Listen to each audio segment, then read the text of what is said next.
हनुमानगडी नरेशच्या कृपेने बजरंगबलीच्या कृपेने या ठिकाणी 111 फूट उंच अशी बजरंगबलीची मूर्ती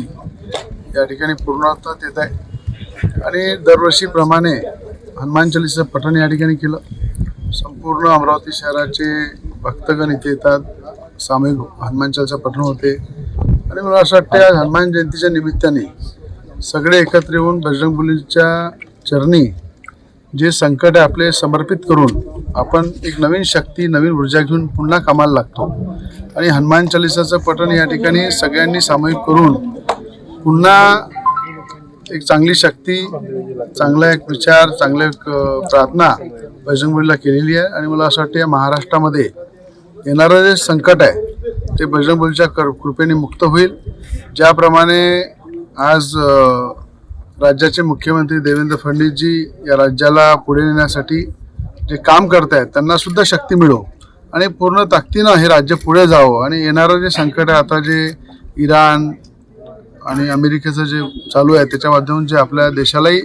कुठे कुठे संकट येत आहे त्या संकटातूनही मुक्तता मिळाली पाहिजे यासाठी बजरंगबलीला प्रार्थना केलेली आहे आणि सगळ्यांनी सामूहिक या ठिकाणी हनुमान चालीसा पठण केलं। काम आम्ही गेल्या 1 वर्षापासून सुरू केलेलं आहे। मूर्ती हे स्वतः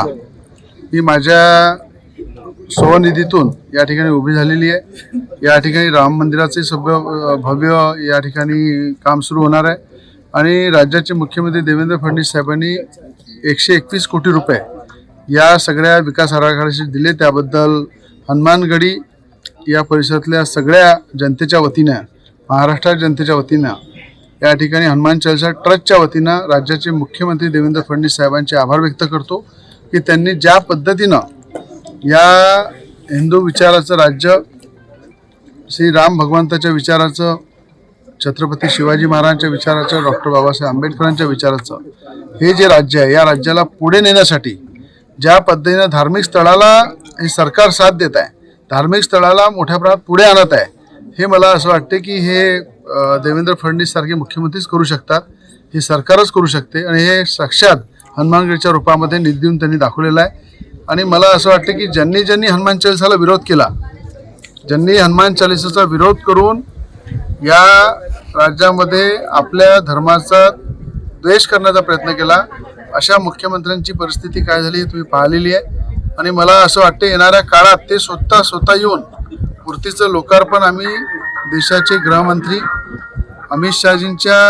हाताने या ठिकाणी याचं लोकार्पण करणार आहे। याची पूर्ण या ठिकाणी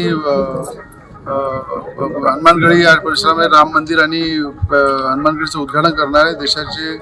गृहमंत्री अमित शहांच्या हाताने आणि त्या प्रसंगी देशातील जेवढे साधू संत आहे त्या संतांच्या उपस्थितीत हा कार्यक्रम होईल आणि त्याची जंक्य तयारी या ठिकाणी जोरात या कामाच्या मधून सुरू आहे। आणि ज्यांनी हनुमान चालीसाला विरोध केला मला असं वाटतं त्यांना सद्बुद्धी देऊ आणि त्यांनी आपल्या घरामध्ये संकटमुक्त करण्यासाठी हनुमान चालीसाचं पठण केलं पाहिजे घरामध्ये आणि त्यांच्या आजूबाजूला जे संकट आहे त्याच्यातून जर मुक्त व्हायचं असेल तर येणाऱ्या काळामध्ये या हनुमानगडीला येऊन त्यांना हारार्पण करावं लागेल, इथे बसून हनुमान चालीसा वाचावं लागेल, तरच त्यांच्या आजूबाजूचं संकट दूर होईल। बजरंगबली भगवंता हे सगळ्यांचे आहे। मी उद्धव ठाकरेजींना तर विनंती करतो की सहपरिवार इथे या आणि तुम्ही ज्या पद्धतीनं हनुमान चालीसाचा विरोध केला